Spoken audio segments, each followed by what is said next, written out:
तो अब सवाल ये है कि जब इतनी ज़्यादा प्रॉब्लम है तो सरकार इस पे क्या कर रही है? कुछ कर भी रही है कि नहीं कर रही है? तो मोदी सरकार इन चीज़ों को समझ रही है और इसीलिए सरकार जीएसटी में राहत देने की तैयारी कर रही है, माने जीएसटी को घटाने की तैयारी कर रही है। खबर ये मिली है कि बहुत सारी चीज़ें जिन पे 12% जीएसटी लगता था, अब सरकार उनको घटा के उस टैक्स को, उस 12% टैक्स को 5% करने जा रही है। तो इससे क्या फ़ायदा होगा?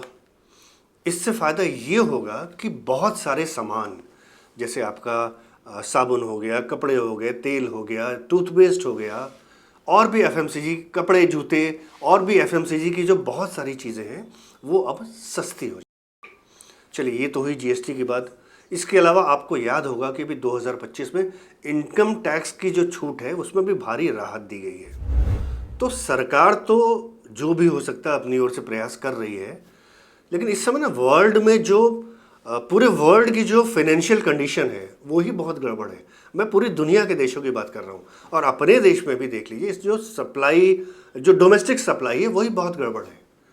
तो इन सारी दिक्कतों की वजह से महंगाई कितनी काबू में आ सकेगी और आम आदमी को कितना सुकून मिल पाएगा, ये भविष्य में देखने वाली चीज़ होगी।